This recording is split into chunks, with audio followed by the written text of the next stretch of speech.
Following episode, we'll be discussing various topics such as extreme mental illness and suicide. Listener discretion is advised. If you or someone you know is being hit hard by mental illness, visit NAMI.org, that's NAMI.org, for helplines, chats, and free crisis counseling.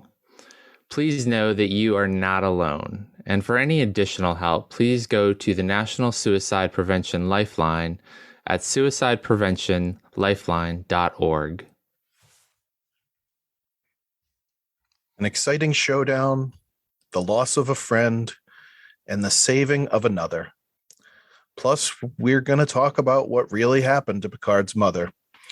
Climb aboard the final journey of the La Sirena as we've known her. I'm Mike Bovia, and this is Discovering Trek Picard.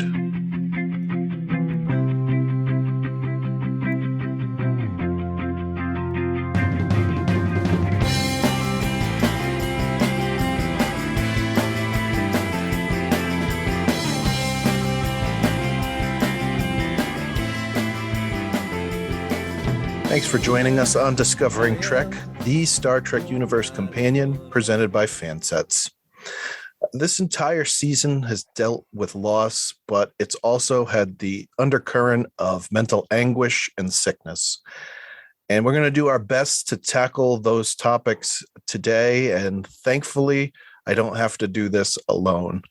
Now, because of the seriousness of this episode, I'm going to step away from my comedic intros for this episode and just do a group introduction. So joining us from the Sci-Fi Sisters, we have Tamia.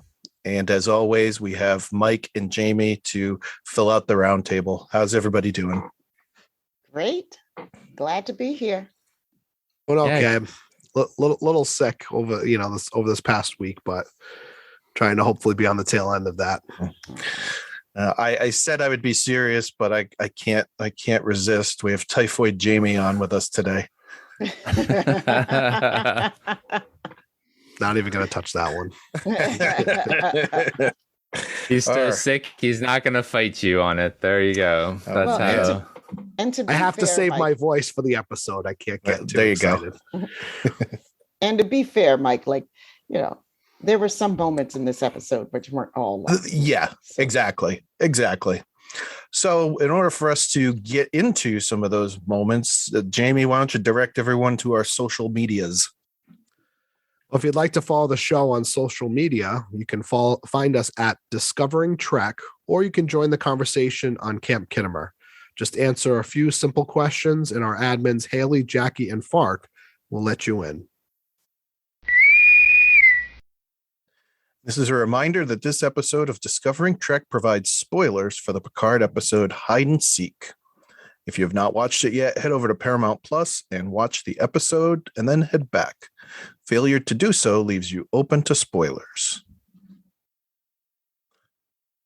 Episode 209 of Star Trek Picard, Hide and Seek, aired April 28th, 2022. It was written by Matt Okamura and Chris Derrick, and it was directed by Michael Weaver. Picard and his crew fight for their lives as they come under attack from a new incarnation of an old enemy. But to survive, Picard must face the ghosts of his past. Seven and Raffi have a final showdown with Jurati. So we've had some mixed reactions over these last 8 episodes, now going into our 9th. So let's get into if we liked it or did not like it. So we'll let Mike go first on this one. Thumbs up or thumbs down on this episode? I give it a thumbs up. I thought that this was an action-packed episode. There was a good amount of pacing, and I really liked the dichotomies of characters. So the adversarial relationship between Sung and Picard. I love the Raffi 7 dynamic a lot in this episode. And Jurati and the Borg Queen just are amazing. So yeah, definitely give this a thumbs up. Okay. Well, since I have a feeling I know where Tamia and Jamie are going with this one, based on our conversations already. I'll go next. I'm going to say that this one, I don't want to say it's down for me, but it's not really up for me either. It's another one of those ones that's kind of in the middle. As I looked over my notes, there were a lot of things that I really enjoyed about the episode, but then there's a lot of things that I just wasn't all that excited about. So it's kind of a meh for me. Action was great, but there could have been more done with it based off of that. So that's my thoughts. Tamia, how about you? A solid 1 thumb up, 1 thumb down, buddy. There was, when I looked at my notes, I took my notes in different colors, and there was one color for things that my head scratchers or that I just didn't like, and another color for the things that I positively liked. And I looked at it and I thought that it was going to be weighed heavily on one side or the other, and it wasn't. It's about 50-50. And so that's why it's getting 1 thumb up and 1 thumb down for me. There were some things that I loved and liked, and things that, like, not that I didn't like. Well, there were some things that I flat out just don't like about this episode, but not a lot. But there's also a lot of head scratchers for me. So that's where I'm at. So we got Mike, who is firmly entrenched in the up category. Tamia and I are right down the middle, and I know where Jamie's going. So Jamie, what side are you on, my friend? Well, when I first watched this episode, I did like it. But the more times I've watched it, it's really hard for me to kind of go the 1 thumb up, 1 thumb down thing, because I have to look at the overall execution of it. And so I'm going to give it a thumbs down. I do like, there are pieces of it that I really like. I like that we're starting to wrap up some of the storylines that we've seen develop throughout the season. But I think my biggest problem with the episode is that it really had all the makings of this action-packed thriller, that was looking like it was going to be well-paced. And once again, there were moments that were cool, but I didn't like that. I feel like the characters are running for their lives, basically, or they're in these situations where the future of humanity is at stake. And every moment where you think the plot's going to move forward, where the pace is going to continue going, we have a flashback when they get into a various room. So it felt disjointed because of these flashbacks in random spots. Obviously we know about the elephant in the room. And once again, I just think, it took us way too long to develop that revelation. And, I just think we should have covered it earlier in the season. That way it would leave us an episode that was action-packed, thriller, well-paced, fast-paced, so we could save the future of humanity, and that's where I think this episode could have been, but they misfired. Yeah, or even like as soon as they get down into the tunnels, like play the whole thing out right away, right there, or wait until they're in the solarium, since that was the trigger of his memory. But yeah, I agree. The back and forth was kind of the. See, you guys just jumped into the good stuff. I could have given you good stuff like that if I had known we were going to jump into the good stuff right away. Well, that's Jamie's thing, I'm just saying. He likes to steal from people. I'm just saying. Well, Yes, he does. Yes, that is I correct. knew Mike was going to chime in on that. Please specify how you would like to proceed, sir. So that we can open it all up, let's get into key points. And Tamia, we'll let you go first. I don't know. Jamie took half of my stuff. So no, I'll just stay muted. Key points for me. Again, I agree with Jamie. The action in this episode was great, but I also agree that it was disjointed because we kept breaking up the action for these quieter moments, these slower moments, and it just kept taking me out of the story. And I was, so I felt like, the A story and the B story weren't meshing very well together, you know? So, you know, I agree wholeheartedly that I understand the purpose of why we kept going into these flashbacks for Picard.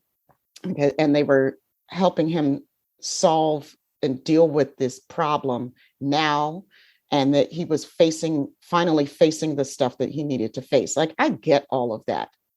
I just don't like the way in which it was done. You know, I felt like we really spent too much time on the inside of his head and not enough time on the telling of the story.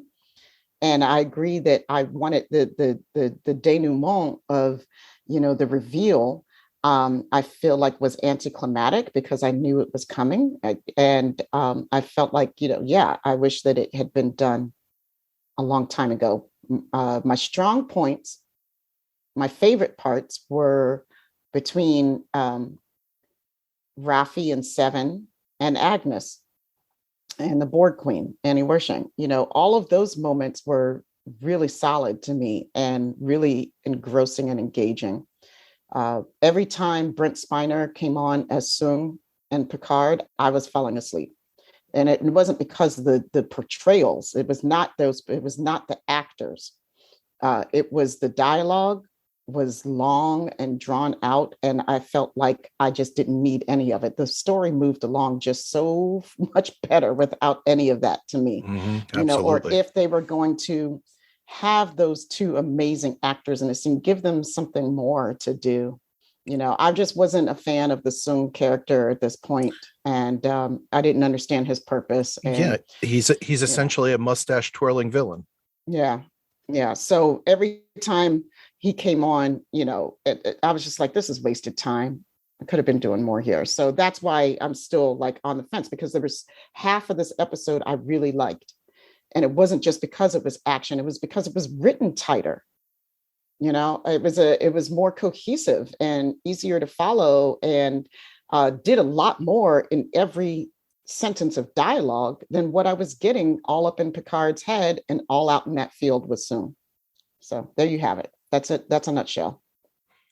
That's a good nutshell. And I agree on all of that. And I appreciate the class that you've brought to the podcast by saying denouement. That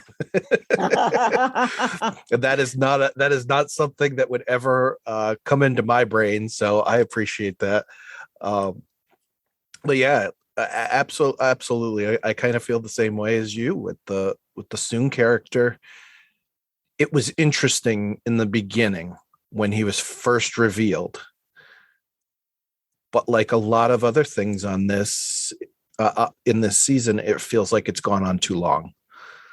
Like they could have either elevated him and made him even worse than he is, or just done away with him.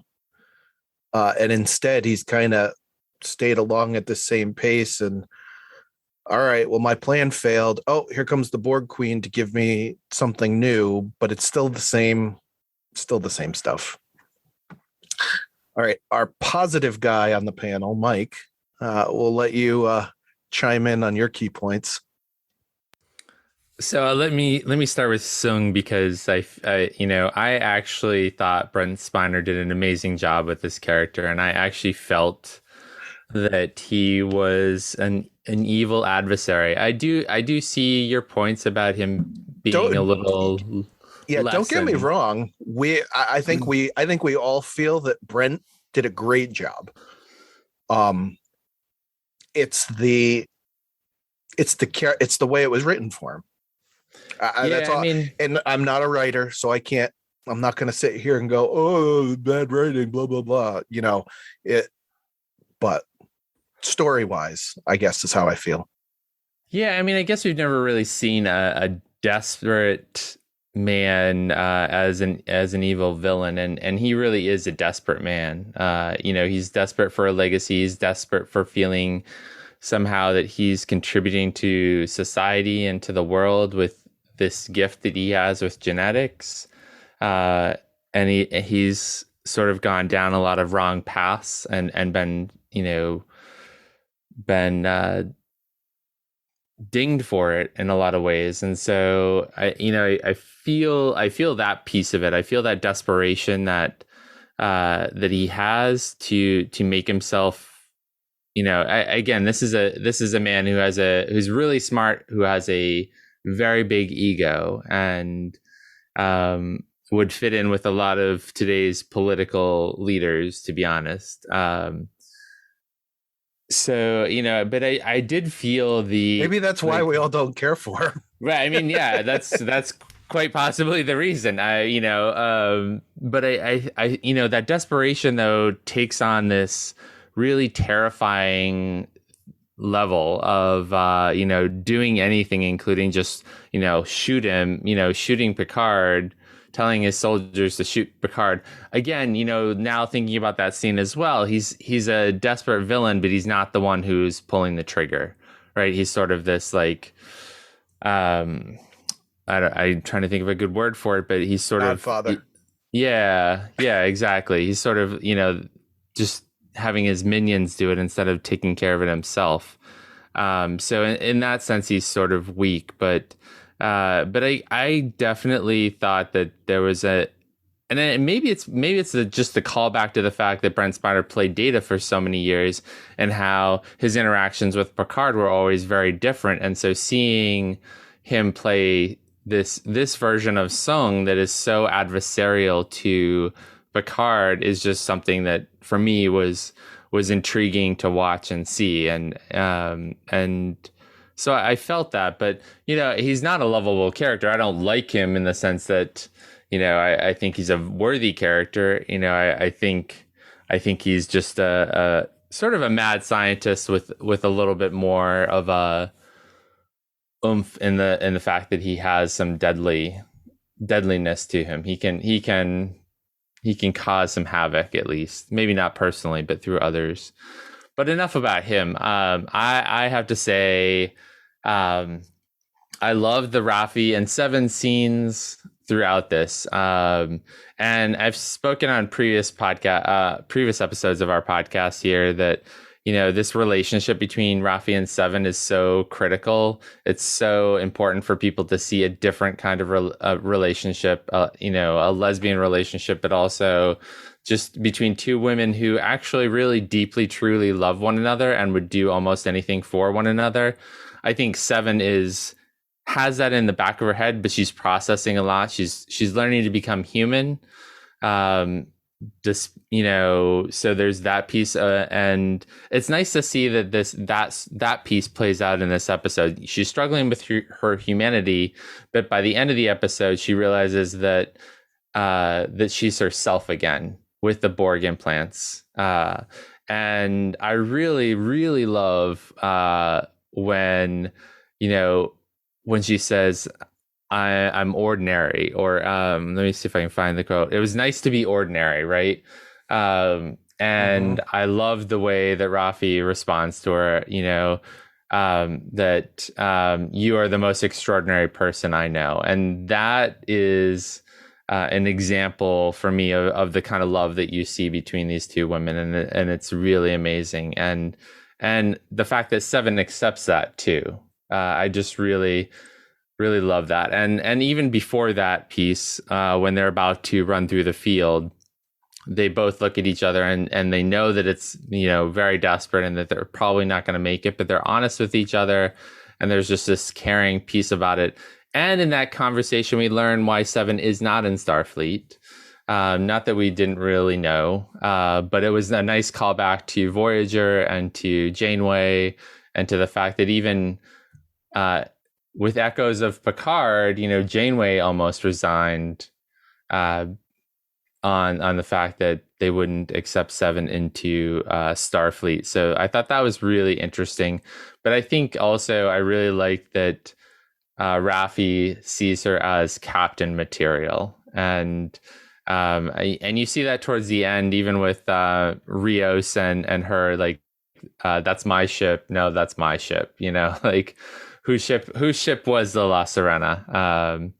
So I really, really enjoyed that. I thought that was just that was the warm, fuzzy part of this episode for me. Anytime those two women are on screen with one another, I am all for it and all in. All right, can I'm gonna chime in on the whose ship it was, because I love Seven. Don't get me wrong, I love Seven. But it was Rios' ship. To her, it was just a ship. To Rios, it was like a part of him. And so in my brain, it was his. Yeah, no, I think, and when thinking about what my predictions for Rios are for the finale, I think that the ship was his family for a really long time, and I think he's found a new family. He created all of those versions of himself to have a semblance of family, or have beings around him that he knew and could trust because they were versions of him. So yeah, I do see what you're saying there. Totally. So, and then we just have, Girardi, who is, Allison Pill is just killing it in this episode. The only thing I didn't like about it, was I didn't really like her Borg Queen outfit. I just didn't like the way that it was weirdly cut. I don't, it's just, I know it was sort of reminiscent of the red dress in a little bit, to some extent. But one of the things that Johnson reminded me when we talked about this episode was that all of the Borg Queens and all the actresses who have played them have complained on how tight fitting these suits are. And this did not look like any of those previous versions of the Borg Queen outfit. And so, I just it wasn't really vibing on that. I know it was probably something in between of what Girardi and the Borg Queen would wear, but it just looked a little too loose and not enough tightness that made me feel like it was sort of a part of her. And maybe that was the whole point. Maybe it's not meant to be fully a part of her. But we'll see. But I thought the interactions between her and the Borg Queen, especially when she locks out the computer, or she had locked out the computer on her, I thought that was brilliant. And then, I really do love Evagora, and I'm glad he was back in this as the emergency combat hologram, and that she placed the key into his. So, and that's not without telling. And the only other thing I wanted to say is that I really did love the dynamic between young Jean-Luc and his mother. I think that they really cast those actors well, and it's very believable. And the family scenes are quite prescient for me. Like they feel very real, and there's a closeness there. So I'll get off my positivity horse here and let Jamie chime in now. Hey, no problem. No problem with being positive. No, I know. Ready for me? Are we ever truly ready for you? No, I'm going to do positive things. I kind of said, my piece at the thumbs up, thumbs down, which I was criticized for. There's some interesting things for sure in this episode. I think, 7 of 9 getting back her Borg components was definitely an interesting piece that, you guys alluded to.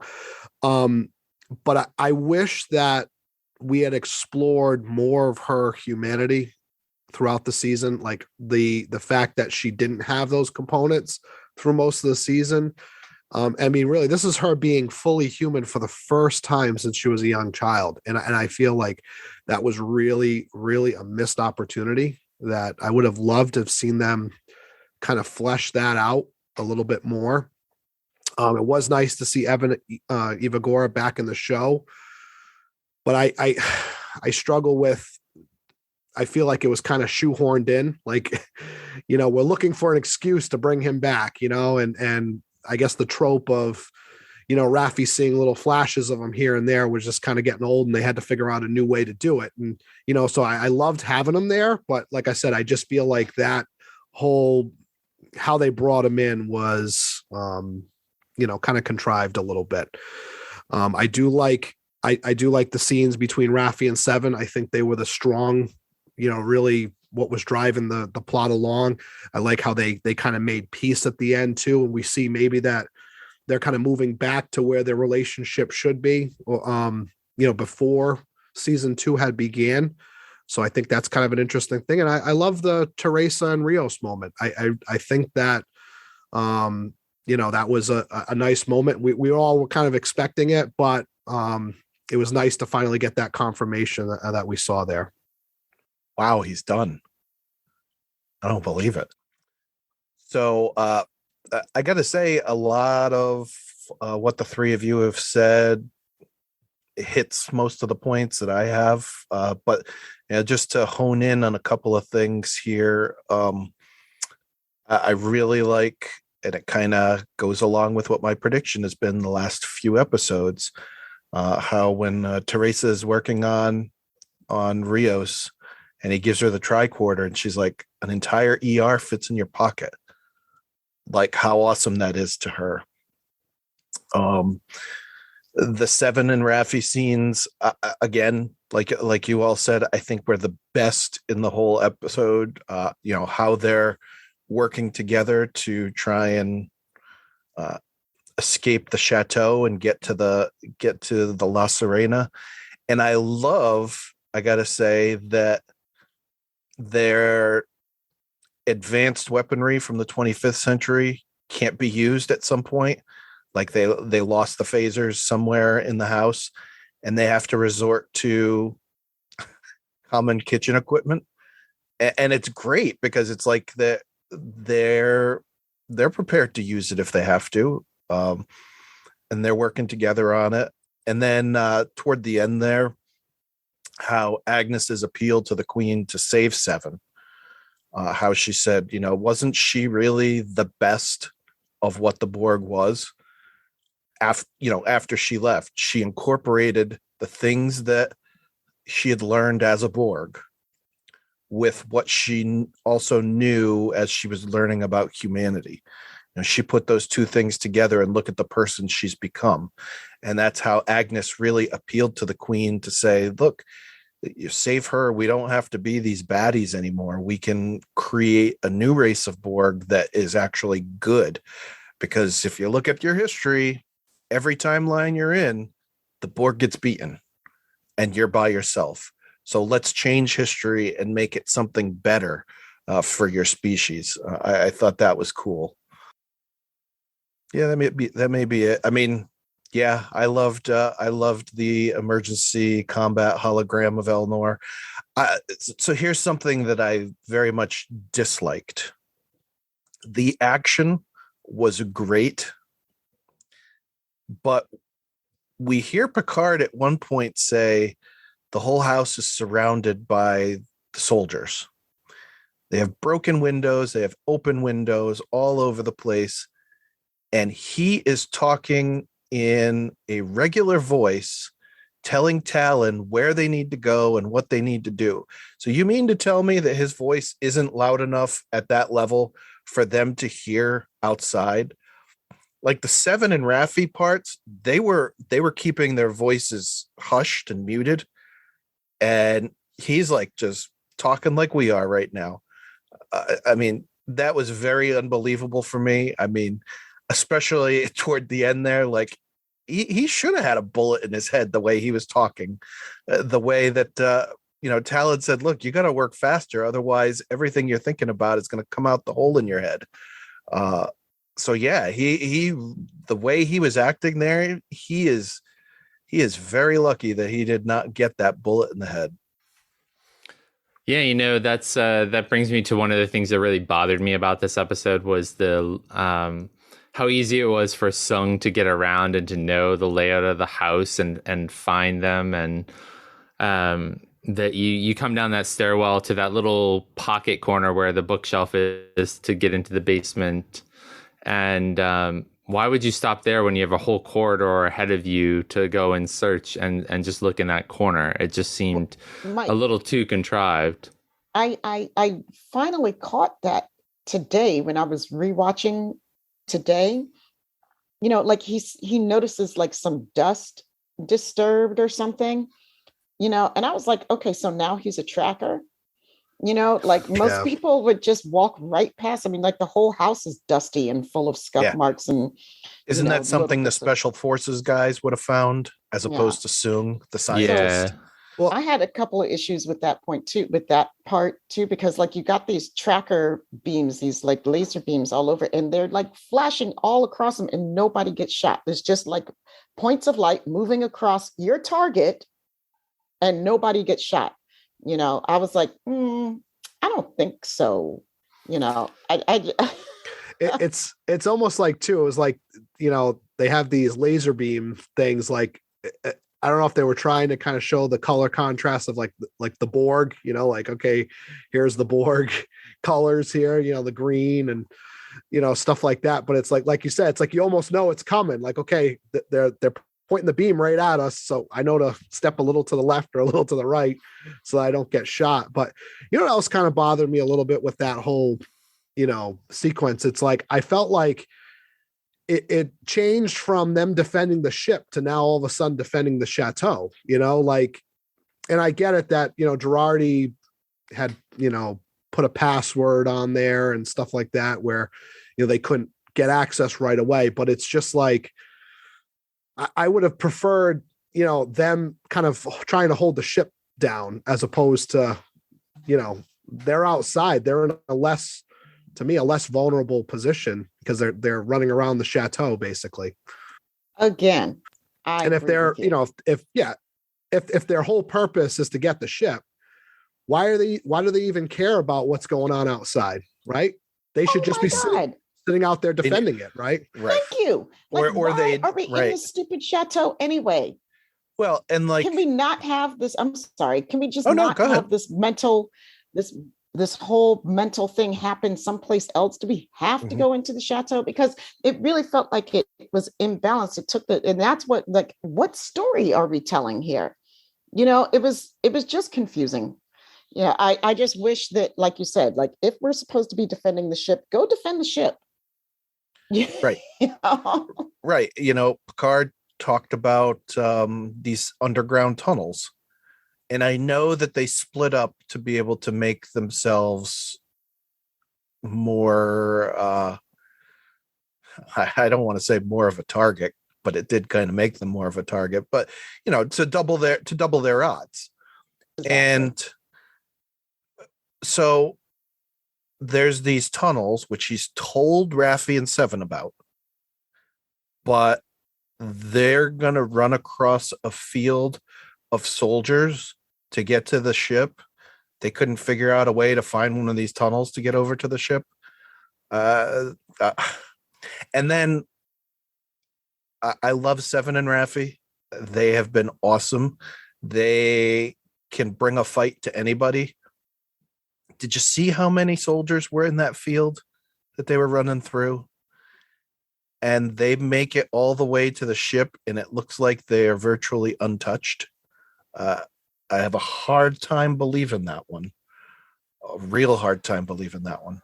Yeah, I think the number of, beam-ins of the soldiers just didn't seem realistic, and we didn't see them in action. You never really knew how many soldiers were there, but yes, I agree that scene was, they were going to problematic. No. Yeah. Well, you know what I would have liked? I would have liked to have seen more of these fake Borg, because we saw and I call them fake Borg because they're not Borg yet, to me, and I didn't get, I got one dose of some nanites, being injected into a person and a tinge of green. And that does not do Borg for me.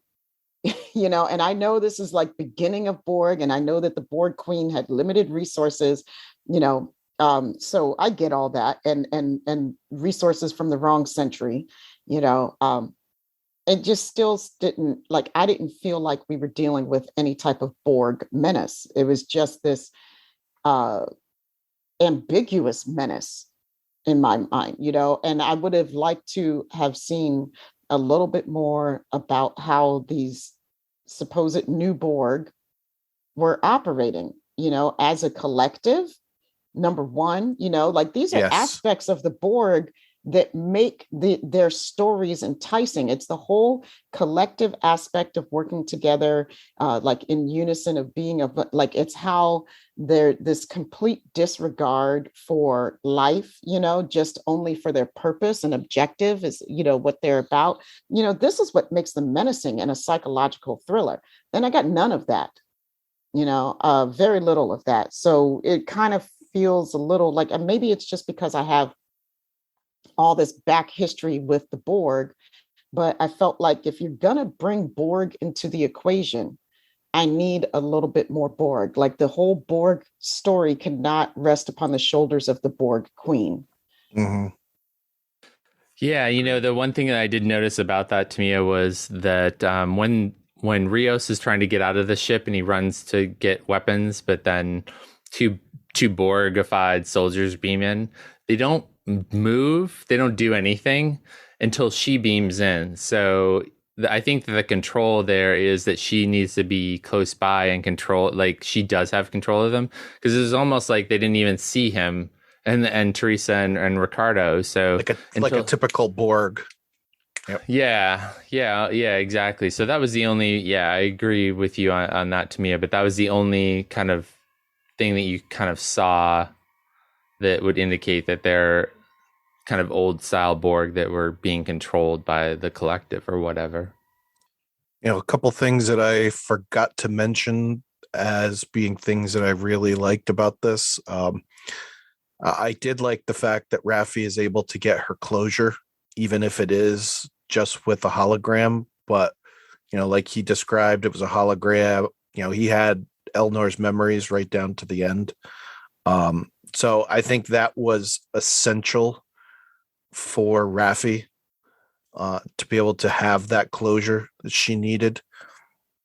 Two of I know it doesn't make any sense, but I kind of did like the effect of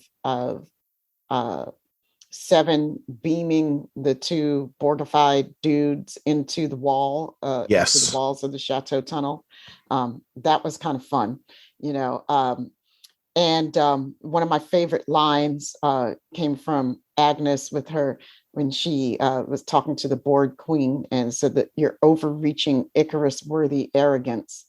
I just thought that was one of the best lines of the whole episode. And I'm trying to get some positive stuff to balance out my negative stuff that I had in here.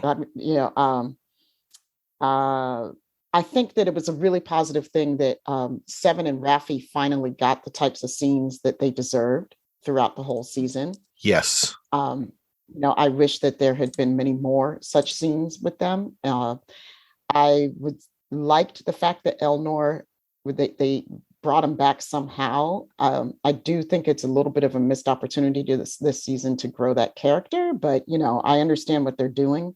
So, we've had an announcement already about who's going to be in season 3. Right. So, extraneous characters are probably not going to make it. So, I also agree that I love the fact that Raffi got a chance to make her peace with Elnor, that it sort of put her mind at peace.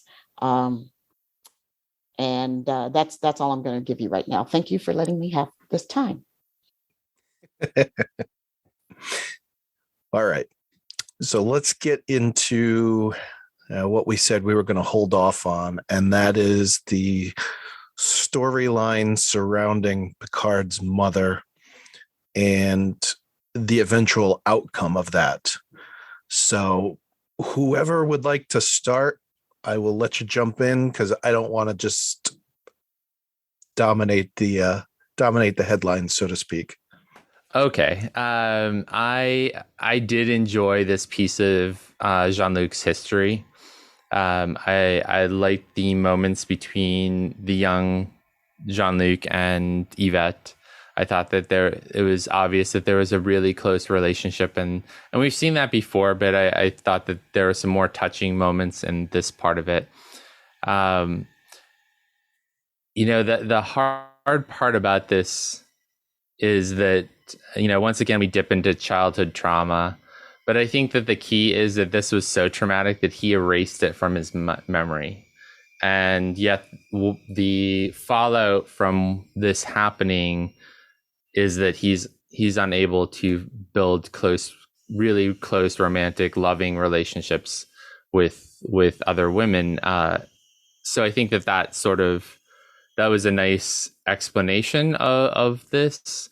I had to go back and watch the part where he's reflecting on it a couple of times just to kind of get his thoughts, and I'm still not sure that I fully understand all that he said, but I do think that I imagine that most everyone in the audience has some childhood memory that sticks out for them that may be negative. For me, it would be my grandmother's death by natural causes, I'll say. But he does talk about how, and I'm just gonna read his quote because I think that's the only way I can really talk through it. There are moments in time that we wish we could travel back to, memories, pieces of life better lived in reverse. That's where I get confused, but I'm going to continue. In those moments, tragic endings might rewind into joyful beginnings. Sort of get that a little bit. Moments of loss into those of gains. I remember now in a cloudy moment of extreme melancholy, my mother hung herself here in this place. And for all that I've lived, all that I've seen and done, I suppose this is the moment I've kept myself from remembering, this moment I am so powerless to reverse. I think that last part is the key here, the powerlessness of a child being able to do something about a tragic situation with someone he loves very dearly. And I thought that the way that the scene was portrayed and played out mostly in reverse, except for that initial scene when he walks into the room and sees her hanging there. I don't know that they show enough reaction on young Jean-Luc's face when he sees that. And then everything starts moving in reverse. But I'm still really stuck on, like, what does it mean to live life, or pieces better lived in reverse? I don't know if he's talking about like things that just remember the good times, not the bad times. I don't know. Mike, you sounded like you wanted to. Well, so I think, and by no means do I know anything about this. I think, correct me, when he makes that statement, it's after they've gotten rid of Soong. So Soong is already taken off, and he's picked up the skeleton key in the solarium. Yeah, that's okay. sort of the trigger point. Yeah. All right. So he's holding the skeleton key and realizes that that's what's opened the door to let her out. I'm thinking that moments in life are lived better in reverse. Like, I'm wondering if he's like pondering in his head what could be if he had never opened that door. And that's why everything is going backwards to the point where he opens the door. I mean, that's just my thought process. I could be way off, but no, that sounds good. It is what it is. Can I just ask this question? Because I'm there are things about this episode and this sequence that I don't want to say are confusing to me, but I'd like to kind of talk through it. Like, did he open the door and allow her out? That, which is like, I'm trying to figure out, like, she was locked in that room, and was the first time he unlocked that door to see her had committed suicide, or was he allowing her to get out when the father wasn't there? Yeah, he allowed her to get out. Like, her dad locked her in the room because she was having an episode, and then she was crying out for him to come let her out, and he did. He woke up and he went in to let her out, and then she went down there. Right. She woke up. Like, they were sleeping. She woke up and went and did her thing, and then he woke up and found her. Yeah. So basically, him letting her out is what allowed her to get to the rope and to commit suicide. Is that what you're saying? Yeah. Yes. And that's why he feels like it's his fault. Because his father had put her there and he opened the door and let her go. Yeah, because it's almost kind of confusing. It's almost like when I was watching it, it was almost like that, he was kind of letting her out here and there. And then one day she was locked in there, and then he opened the door and saw her. Like I was kind of confused as I was watching it, like what actually took place. You know what I mean? Because it's almost like she would have committed suicide in the room if she was just left in there by herself too. So that's where I was like trying to kind of put the pieces together as why he's blaming himself so much, Yeah. Well, knowing what we seem to know about his father up to this point now, he does make the comment that he put her in that room for her protection, and I suppose mine as well. So I would assume that that's almost like a safe room in the house where he's taken anything out of there that she could potentially harm herself with. Just my thought. Well, and also, I think it speaks volumes to how as children, we take on responsibility for things that we can't possibly be responsible for, whether it makes sense to us as adults or not. Often children hold themselves responsible for parents' divorces. I know I did for a while, I did as well. And, and other things. And it really has nothing to do with us. It's just a child's perspective is so self-centered. And I don't mean that in a judgmental way. I just mean it as in the fact that they don't have life experience to look at life from other ways, So when we view, our memories are often viewed from that really like me-centered point of view, that everything that happened around us, the only way that we knew how to interpret it was through how our experiences of it, and we take that into adulthood until we start to examine those from an adult perspective and start to put ourselves in other people's shoes, because we have more life experience to be able to do that now, but we don't realize it. It's a hard process. It's something that has to consciously be done. It's the one thing that I admire them for attempting to do this season, is to show the hard work of this inner examination, and that it is work, and that you have to, and it takes courage to do it, and it takes support to do it. And so they've shown all of these things with Picard going through this process. I just wish they didn't take so long to, Yeah. I mean, we're doing a television show. It's not, it's not a biopic, It was long and drawn out. Yep. Yeah. And I think, oh, sorry, Tamia. No, that's pretty much it on that point. Another part of it that bothered me too, though, and I know it would have been hard to do this because of, they're trying to tell this story, but to me, it was a cop out that the father didn't get any sort of external help for the mother. That was what I was going to say. Mm-hmm. That is one of my main points about this. I don't understand. And, I know that everybody has different situations, and people who live through these experiences have different ways in which they've learned to cope, and systems that are inherent and built into their routines, and how to cope with these situations when they come up, right? And it doesn't always involve emergency services, because why? We've been through this before.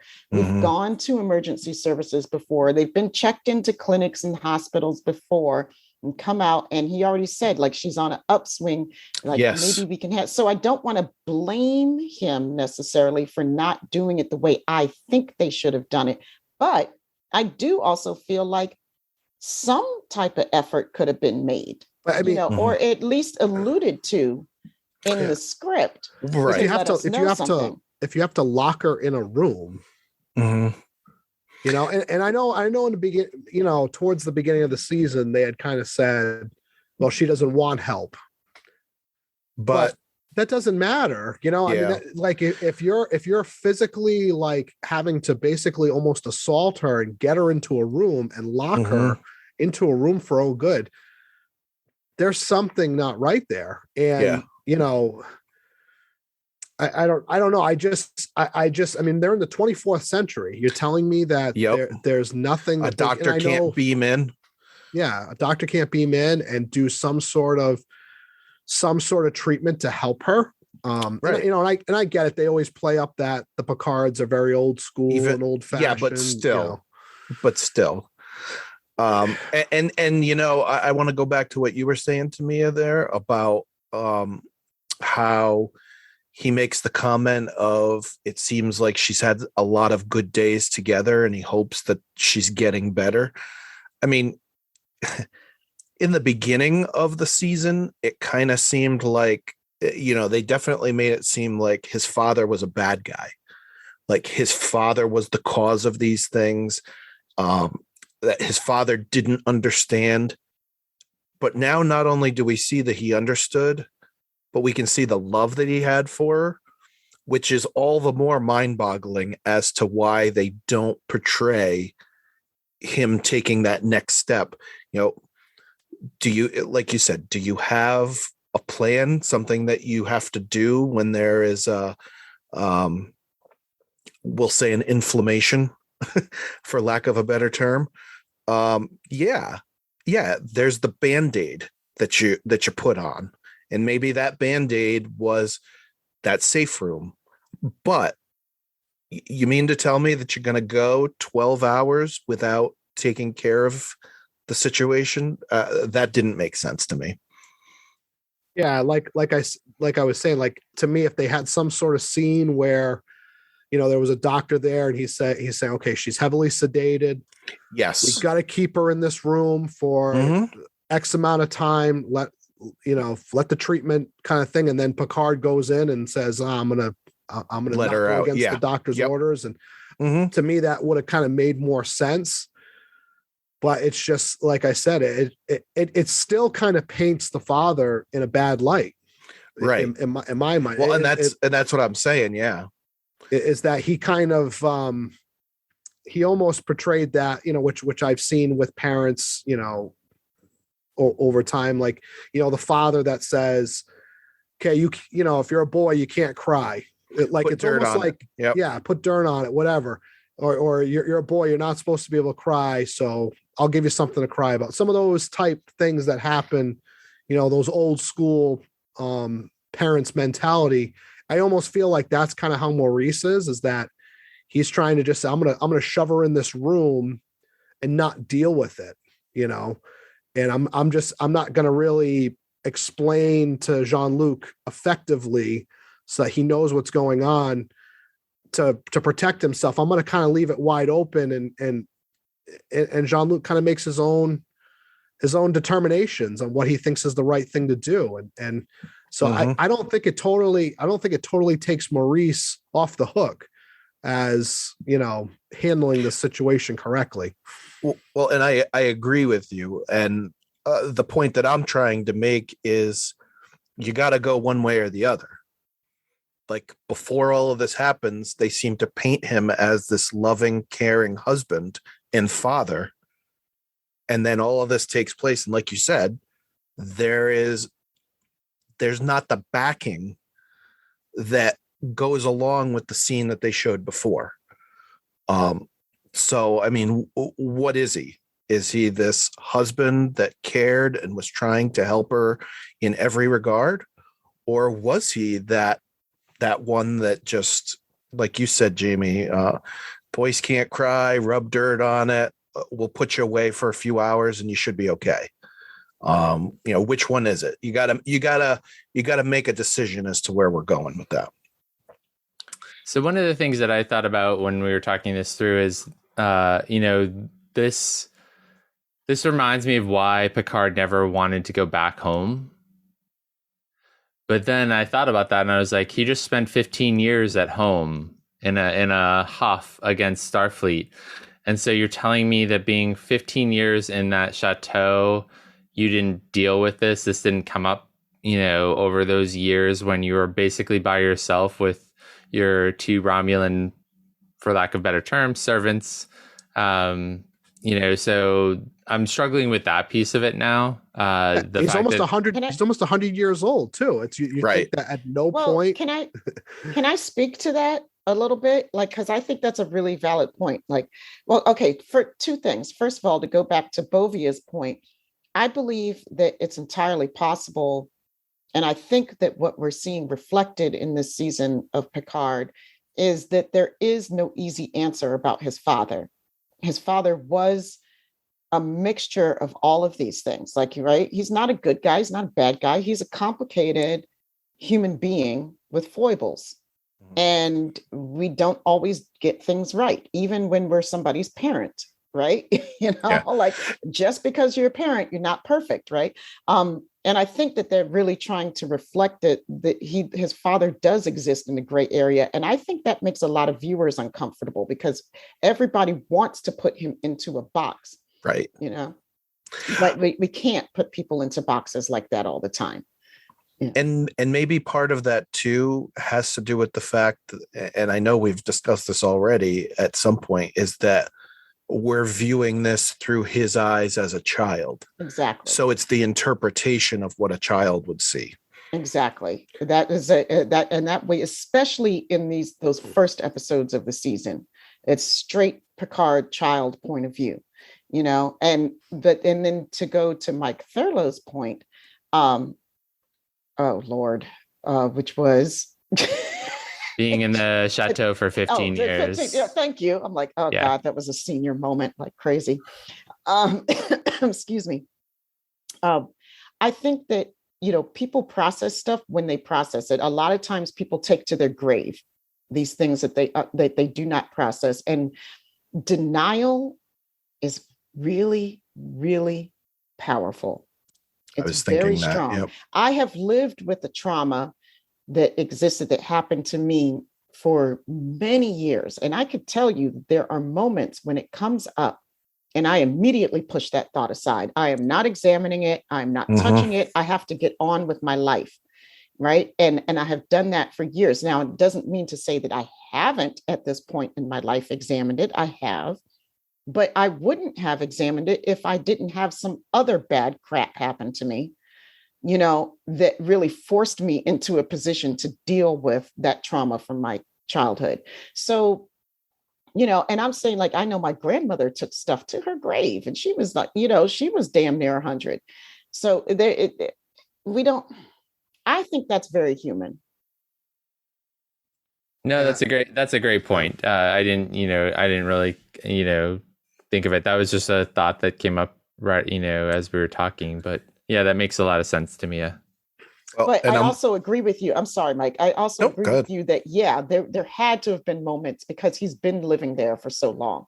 There had to have been moments where those thoughts came up and arose. I just think he just wasn't dealing with it. He wasn't ready. Yep. And I was thinking, go back to, this is not something new for Picard either. You go back to season 3 of TNG, Family. He's talking with Deanna and he essentially doesn't want to deal. He says, I've talked to the counselors on Earth. I don't need to rehash all of this. So he's trying to, again, deny the things that have happened. And we see that the whole time he's in France with his brother, right up until that fight where he just kind of lets go. So yeah, we've definitely seen that he can deny a trauma that he's faced. Yeah, and I think too, we're even seeing that he can be very similar to his father in that way too, because it looks like his father, through the portrayal of this season, was in denial too. He was denying that there was a serious problem that needed to be addressed. He figured, I'll just lock her in a room and then things are going to be okay, And I know listeners are going to go crazy when I say this, but I go back to, I think not having Robert there was another missed opportunity, because especially we saw through TNG, it fleshed out that Robert is so much like like their father, like that he kind of took that mantle of, I got to be tough. I got to run the household. You're off running to space and running away from all the problems here. I'm the one that's got to be the patriarch of the household and carry in our father's legacy.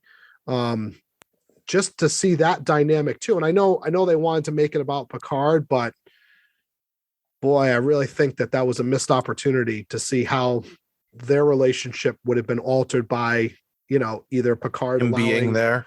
Yeah, him being there and maybe blaming Jean-Luc for what happened, or right. It was a miss. Yeah, I think I see what you're saying, Jamie. Yeah, I see what you're saying, Jamie. I just think that's something that they've kind of already gone over, and this was, at least their relationship. And I think that this was just trying to deal with Picard's trauma around this situation rather than dealing with the brother. And also, we've never really dealt with the father either too much. So I think that these were, again, sort of to take a step out of the show for a second. The reason why Patrick Stewart agreed to do this was to do something different that hadn't been kind of explored before in TNG. But so that's the reason why I think that Robert is not a part of this kind of piece of the puzzle. And I don't necessarily think he needs to be necessarily. I think that's, I think there's enough trauma here to go around that.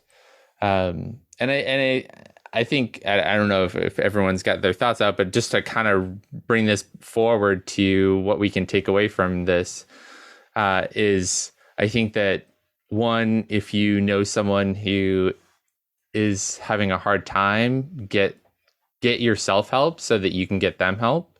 Because oftentimes you're in a relationship or you might have a relationship with someone who's struggling with this and you don't know what to do. So I'd encourage our listeners, if you're in any of that, any kind of situation like that, that you get help and that you seek out help for your loved ones who are experiencing this. And just to repeat the places from the top of the show, go to NAMI.org. That's NAMI.org, or the Suicide Prevention Lifeline.org for help with this. And that you're not alone. I think we've all shared different little pieces of ourselves here that can be traumatic and need help. And so definitely go and get the help that you need. Mm-hmm. Yeah, and it doesn't even have to be anything as traumatic as what we've been talking about here. I've been dealing with depression probably for 20 years and only recently started to get help for it. And, it's never driven me to ever have the thought of suicide, thankfully, but it definitely affects your way of life. And compartmentalizing things and the denial, it doesn't help. It's still there. So yeah, even if it's something as small or what you feel as insignificant as just talking to somebody about it, maybe needing to get medication for what you're dealing with, it's a step in the right direction. And I'm not advocating, take Western medicine or anything like that. Just, you got to do what is going to help you to live a life free, or as free as possible from the demons that you're dealing with. Yeah. And I just want to, I have griped much of this season about the unevenness of the storytelling. But one thing that I will never gripe about is the fact that they are attempting to tell the story, that they are telling the story, and that this is we're talking about these issues now, and it's important to be able to bring issues of depression or mental health into the light and continue to try to destigmatize these issues, because we know we're all in some way impacted by these issues, whether or not directly with ourselves or through somebody that we love or know. And the less people feel like there's something bad or wrong with them, the better that is for everybody, right? Because I grew up in a time where you did not talk about these things. Like there was the word that people were crazy. That was period. That was the word. And it's lovely that we are living in a time now where there's a whole generation of people who are like, that's not a nice word. A, that's not a nice word. B, nor is it accurate. When I came up, you didn't know about depression. We didn't know about, we knew about it, but we didn't know about anxiety. We didn't know about bipolar disease. There were all these things that were not really clearly spoken about. It was just like, oh, that person, we don't talk about that. Cousin so-and-so tried to kill themselves, or cousin so-and-so did X, Y, or Z, or, you just don't talk about it. So I really applaud them for bringing these issues to the forefront so that we can have conversations about them. Yeah. And you bring up a lot of good points to me. And I always think of Star Trek's always been a commentary on what's taking place in the world oftentimes. And you've never really seen them really tackle this. It's almost like we always had this perception watching the original series or watching TNG that life is perfect. There's no conflict in the 24th century. They're not dealing, and it's almost like, we aspire so much to get to that point as a human race. But, this show is really kind of peeling back the onion and saying that, no, those things still did exist. They still did exist in the 24th century. And if we don't take the right steps to address them or meet them head on sometimes, that, things could still happen. Tragic things could still happen because this, mental illness isn't racist. It isn't ageist. It isn't sexist. It can affect anyone that's in the world. Well said. Let's, as a group, do we feel like addressing the fact that there was no warning on the episode about the scene? I do. No, I think that that's one of the things where they fell down, that there should have been a warning that this episode was triggering to a lot of people. And I get why, and especially because the treatment of her suicide was lengthy. It was not a flash in the pan. It wasn't just like, oh, we see her and then we don't go back. We see that image repeatedly. So I believe that, in future, I hope that Paramount will learn from this and put a warning, at the beginning and give people a heads up, for instead of just hitting them with it. Because I felt some kind of way, and I have not been affected by suicide by anybody very close to me, in my family close. I've had friends who have committed suicide, but like blood close, so I can't imagine what that would have felt like to have been coming to enjoy your weekly trek and get hit with that. So I think that they should have had a disclaimer. I hope in the future that they do. Yeah. And I have seen out there people say, well, what more do you want? It was rated TVMA. Yeah, sure it was. But the reason, if you look at that right at the beginning of the episode, the reasons it's rated that is for language and violence. It mentions nothing about traumatic, even if they said a traumatic scene. I think at this point in the season, we kind of knew where Yvette's illness was leading to. So even if you saw something like a tragic scene, you're preparing yourself, okay, this could be it. But even more clearly spelled out, a suicide. Motion Picture Association of America has gone so far now as to say on like a PG rating that there's smoking in the episode. So if they can tell me that they've rated it PG because characters are smoking, and that's not something that they want people to aspire to, I guess, Then why wasn't that mentioned specifically? And that's my soapbox. I agree. So sorry, my last point about that there was the retcon, the bit of retcon that they did that they finally addressed, and I give them kudos for that.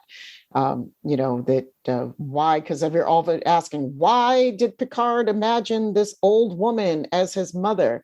And he says, this is probably why, because denial, not a river in Egypt, is the reason why, like, I couldn't even accept this. I couldn't face this. So I had to imagine her as living beyond this moment, as having made it to old age. So thank you for saying not the river in Egypt, because every time we've been saying denial, that's all that keeps going through my brain.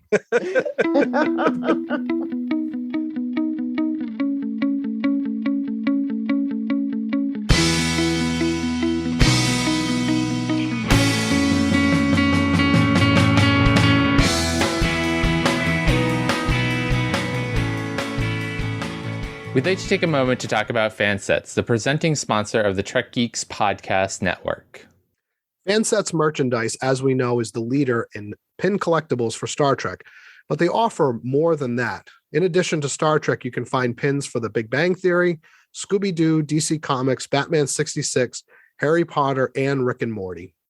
The Delta is Done Right collection from Fansets is in full swing now. They just released the motion picture Delta, which I have, and it's amazing, as seen on Admiral Kirk, which is available in pin or magnetic form. That was their May 1st release. The May 15th release is going to send Jamie back in time to when he was just a boy watching his first Star Trek, as the Future Imperfect TNG Delta will be released. So go over to Fansets and get a bunch of pins in your cart today. And as a listener to the show, you can receive 10% off your next order from Fansets by using the code TrekGeeks at checkout. That's TrekGeeks at checkout. And remember that you receive free shipping in the U.S. on orders of $30 or more. Fansets. Our pins have character. And we thank Fansets for being the presenting sponsor of the Trek Geeks podcast network.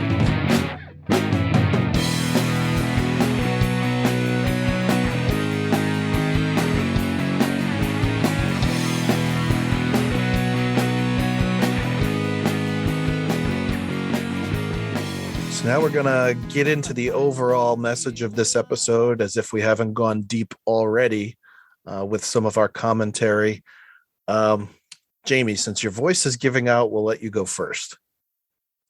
Yeah, I'm going to kind of double down on that statement that I just recently said, because we're, obviously the main crux of this episode is talking about mental illness.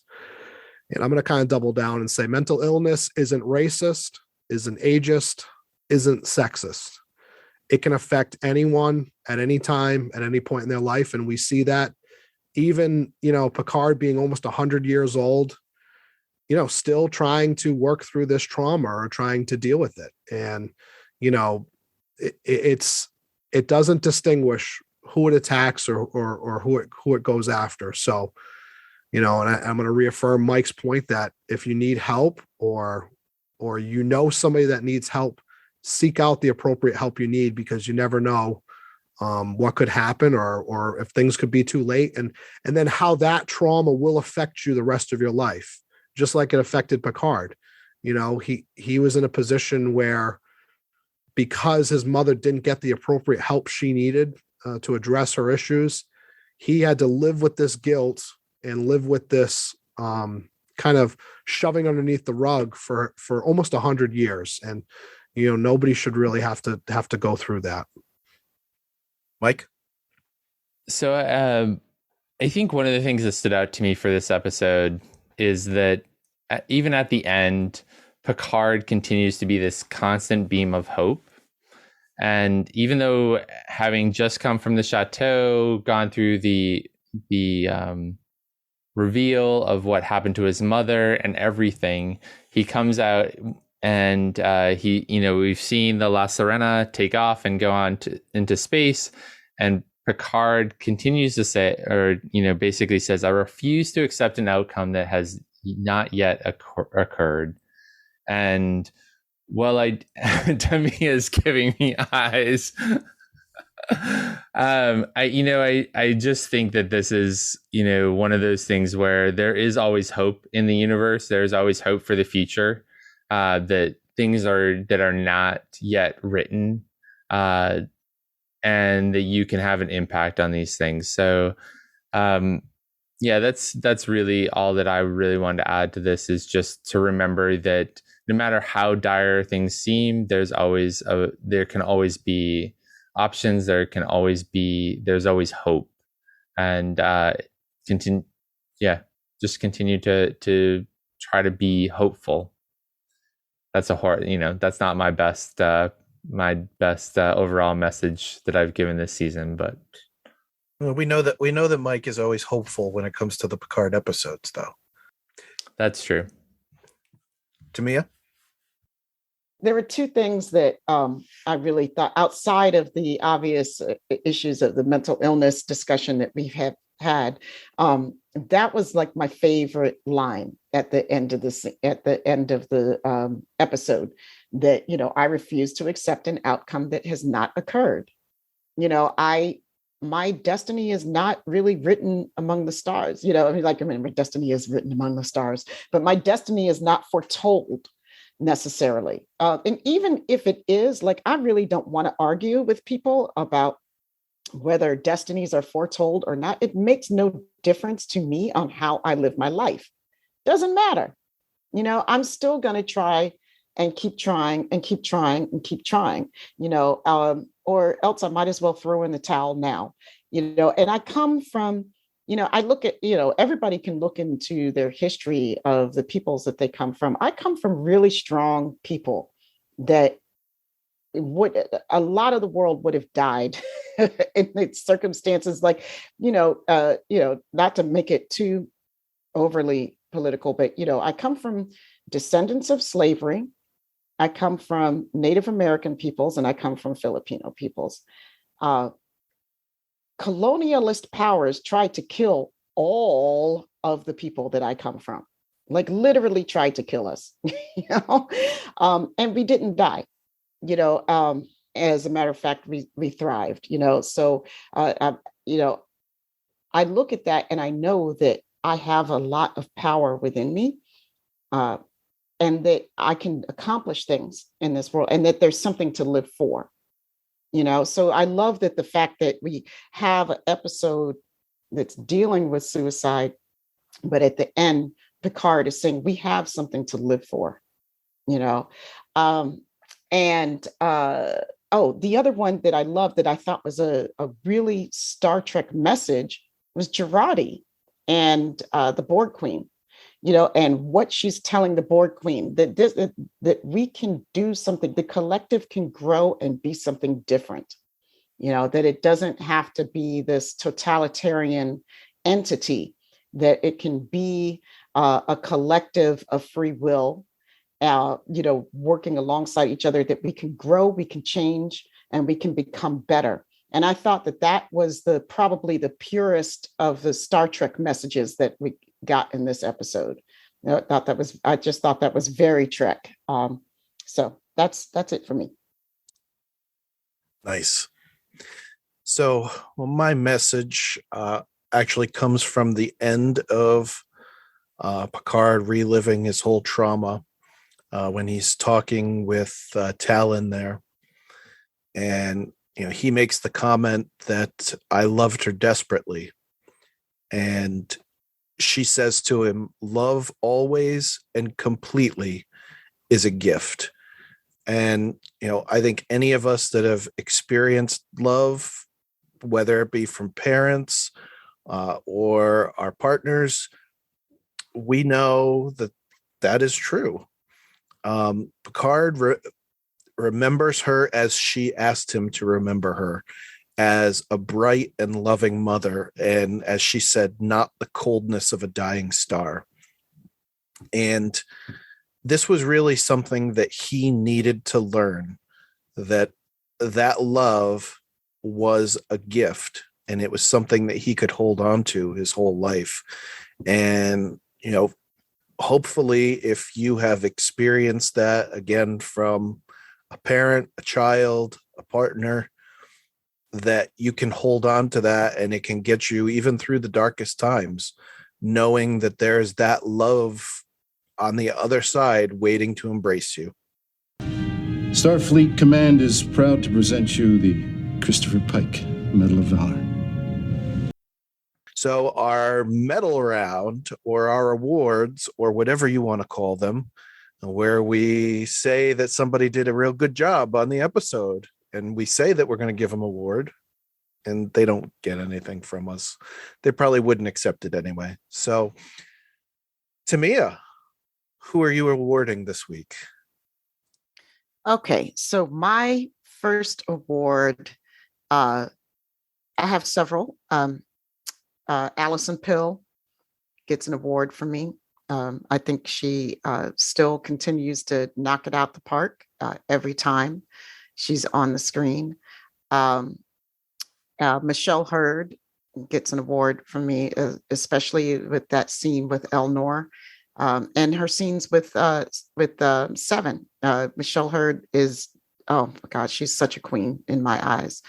And they finally gave her something more to chew on, and of course she took it and hit it out the park. And then my other award goes to Jerry, because she was also hitting it out of the park. Patrick Stewart does his thing every time, so that's just like a given to me, because every time he's just such a great performer. And I think that even though I don't like the character very much, I think that Brent Spiner was still amazing, because he made me hate this character.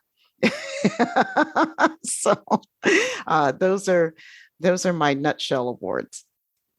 Oh, I like that. I might have to use that going forward, our nutshell awards. All right. So this week for me, I actually have one of the same ones as Tamia, Allison Pill. Really good job in this episode portraying the evil side of the Queen, but then also the compassionate side, like being Girardi aside from the Queen and talking to the Queen and that whole back and forth. She has been incredible this season. And I believe this is probably the last significant role that we'll see her in Picard.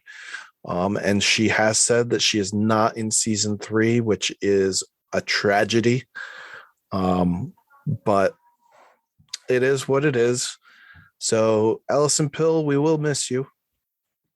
My next award is for another of our cast that is departing after this season, Evan Evagora. His fighting scenes are always great, but his exchange with Raffi and with Seven there, in again giving Raffi the closure that she needed, but also providing, talking to Jerry, talking to Seven, and letting her know that he held the key to the ship, and the two of them discussing the technical side of things was good as well. And then finally, this is kind of a cumulative award, I'm going to say. Madeline Wise, the actress that played Yvette Picard. I'm going to give her an award, not necessarily for this episode, though she does well in it, but over the course of this season, her portrayal of somebody in pain has been very good. And not being an actor, I can't understand the intricacies of how that type of thing works. But I do know that a lot of actors say that they have to go to a deep, dark place sometimes to get what they need for their role. And hopefully it wasn't too hard on her to hit this role out of the park the way she did. All right, Jamie. My favorite time. I'm going to echo everything you guys are saying about Allison Pill. I think she definitely deserves an award for sure. Kind of a deep award here. I'm going to go with I don't know if it's the lighting director necessarily or,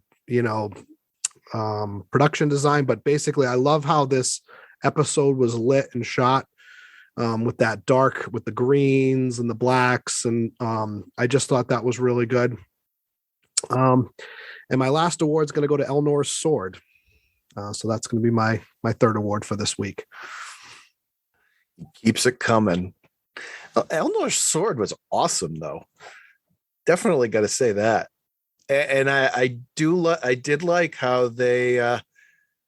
I saw it as he opened up the weapons locker and he's pulling out these phasers. I'm like, he's a hologram. They're not going to work for him. He needs a sword. And then next locker, there's his sword. And what did he say? Hello, old friend. This is cool. All right, Mike. So a lot of what you all have already said. My first award, though, Brent Spiner really does a great job in this episode. He makes me believe that he's this crazy, mad, evil scientist. The vehemence that he says his lines and the hatred. You can feel the hatred that he has for Picard. And I thought that was an impressive display of acting skills, especially playing off of someone so great as Patrick Stewart. So kudos to him. Mike, I'm going to echo your award for Madeline Wise. I thought that she did a wonderful job as Yvette through this entire series, but today, this episode, I thought was just a really touching moment, especially when it was her, James Callis, and Dylan in the scene in the living room where she calls him a curmudgeon. And so I thought that she was amazing as Picard's mom. And then finally, I really want to shout out Dylan Van Halley for his portrayal of the young Picard. And the balance that he has with Madeline on their scenes together. So kudos to all of them. I thought that the choices, even though I'm not a huge James Callis fan for Battlestar Galactica reasons, but I thought that the family that they created of the Picards in the past was really well done. So also kudos to the director, the casting director for these choices. Library computer, data being received. And now everybody's favorite part of the show, the prediction side, or at least two people on this show's favorite part, because I know two of us could care less about it. So, Mike Thurlow, what's your prediction? So, I really tossed around in my head this whole line about there being two Renees, and for a while I did not, I couldn't figure it out. And then when I was going over it with Johnson in our latest Deep Space Pride episode, I finally put it together on what this might potentially mean. And I think that in this case, Talon is going to use that concealer that she has that conceals her ears, and she'll be the one that dies by emulating Renee so that the real Renee can go off into space on the Europa mission. What I also predict is that because of this, and because it seems like she is an ancestor of Laris, is that we won't actually see Laris in the future. Like this is going to be one of those butterfly things that I think is gonna happen. And instead, when we hope that Picard goes back to the future and goes to the chateau, he's not going to find Laris there, but instead he's going to find Zhaban or Zhaban, and he's not actually going to know who Laris is either. So A little bit of a tragic ending, I think, but I think it would be an interesting kind of butterfly to kind of play out. My other prediction is that, I think, even despite the fact that Rios gets on mission, and we didn't talk a lot about Rios and Teresa in this episode, but I think even though he says to Teresa before he beams back into the solarium, I think he's still going to stay behind. I know that she really loves the future tech, but I really think that Rios is going to end up staying behind. And because of the conversation with Raffi and Seven, I think that when they get back to the future, that Seven is going to become the captain of the Stargazer. And my final thing is that sadly, we sort of have some news about Allison Pill not being in season 3, which actually really upset me. Upset me, one, that it came out before the finale, so that was really upsetting to me. But I also think that if we all remember, Elnor's body is in the La Serena's sickbay, so I think that this scene, it's great that Raffi had this closure with the holographic Elnor, but because I don't think that we're going to see Elnor again in the future, because his body is going off with Girardi / the Borg Queen into 400 years of doing what they're going to do. So the only thing, and I don't think they're going to do this, is that we might see a Borgified Elnor in the future, but I'm not really predicting that. I think that we've kind of seen the end of Elnor. So those are my predictions for this week. You're killing me, Mike. You're absolutely killing me. Nothing for me. I'm sorry, Jamie. No, you're not. It's okay. So I'm gonna stick doubling down on Teresa and Ricardo heading into the future with Rios. But that being said, I have thought a lot about what you all have said about him staying behind, and I agree, Mike. If that was my thought as well. If he stays behind, Stargazer needs a captain, and that there's no way that the discussion between Raffi and Seven being a good captain is just a throwaway line. There has to be some meaning behind it. So I'm thinking next season 3, because season 3, we do know confirmed Michelle Hurd and Jerry Ryan are in. So I think Seven will, maybe not the Stargazer captain, we'll have to see, but she will be a Starfleet captain in season 3. Any meat left on the bone for you, Jamie?